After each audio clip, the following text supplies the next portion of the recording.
ರಂಭಾಪುರಿ ಶ್ರೀಗಳು ಹೇಳಿದ್ದಾರೆ, ವೀರಶೈವ ಲಿಂಗಾಯತರ ಸಂಖ್ಯೆ ಕಡಿಮೆ ತೋರಿಸೋ ಸಂಶಯ ಇದೆ ನಮ್ಗೆ ಅಂತ ಅವರು ಹೇಳಿದ್ದಾರೆ. ನೋಡಿ, ಯಾರಿಗೂ ಸಂಶಯ ಬೇಡ. ಈ ಜಾತಿ ಗಣತಿ ವಿಚಾರ ಅಲ್ಲ, ಇದು ಸಾಮಾಜಿಕ ನ್ಯಾಯ ವಿಚಾರ. ಇದು ಸಾಮಾಜಿಕವಾಗಿ ಶೈಕ್ಷಣಿಕವಾಗಿ ನಾವು ಸಹಾಯ ಮಾಡಬೇಕು ಅಂತ ಯಾವ ಸಮಾಜದವ್ರಿಗೂ ಕೂಡ ಸಂಶಯ ಬೇಡ. ಈಗ ಎಲ್ಲರೂ ಕೂಡ ನಿಮ್ಗೆ ಅವಕಾಶ ಕೊಟ್ಟಿದ್ದೀವಿ. ನಾವು ಹಿಂದೆ 10 ವರ್ಷ ಆಯ್ತು ಅಂತೇಳಿ ಅದನ್ನ ಮುಂದಕ್ಕೆ ಹಾಕಿದ್ವಿ. ಇದನ್ನ ನಿಮ್ಗೆ ಅವಕಾಶ ಕೊಟ್ಟಿದ್ದೀವಿ. ನಾನು ಎಲ್ಲ ಸಮಾಜದವ್ರಿಗೂ ಒಂದು ಪಕ್ಷದ ಅಧ್ಯಕ್ಷನಾಗಿ, ರಾಜ್ಯದ ಉಪಮುಖ್ಯಮಂತ್ರಿಯಾಗಿ ನಾನು ಎಲ್ಲರಿಗೂ ಮನವಿ ಮಾಡ್ಕೊಳ್ಳೋದು, ದಯವಿಟ್ಟು ಎಲ್ಲ ಸಮಾಜದವರು ಕೂಡ ಜಾಗೃತರಾಗಬೇಕು.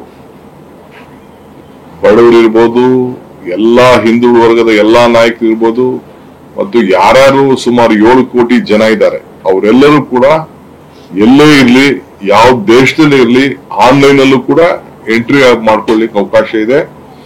ಆಮೇಲೆ ಅಬ್ಜೆಕ್ಷನ್ ರೈಸ್ ಮಾಡೋ ಅವಕಾಶ ಇದೆ. ನೀವೆಲ್ಲ ಪ್ರತಿಯೊಬ್ಬರು ಮಾಹಿತಿ ಕೂಡ ನಿಮ್ಮ ಫೋನ್ಗೂ ಕೂಡ ಆ ಮಾಹಿತಿ ದೊರಕುವಂತ ಅವಕಾಶ ಇದೆ. ಆದ್ರಿಂದ ನಿಮ್ಮ ಕುಟುಂಬದವರು ಎಲ್ಲಿರ್ಲಿ, ನೀವೆಲ್ಲೇ ಕೆಲಸ ಮಾಡ್ತಿರ್ಲಿ, ಕ್ಲೀನ್ ಆಗಿ ಅದನ್ನ ಬರ್ಸ್ಬೇಕು ಅನ್ನೋದು ಮಾಹಿತಿಯನ್ನ ತಾವೆಲ್ಲ ಕೊಡಬೇಕು ಅಂತೇಳಿ ನಾನು ಮನವಿಯನ್ನ ಮಾಡ್ತೇವೆ. ನಮ್ಮ ಸರ್ಕಾರ ಈ ತೀರ್ಮಾನ ತೆಗೆದುಕೊಂಡಿರೋದು ಎಲ್ಲರಿಗೂ ಕೂಡ ನ್ಯಾಯ ಒದಗಿಸ್ಕೊಡ್ಬೇಕು ಅನ್ನೋ ದೃಷ್ಟಿಯಿಂದ ಆ ಕೆಲಸ ಎಲ್ಲ ಮಾಡಬೇಕು.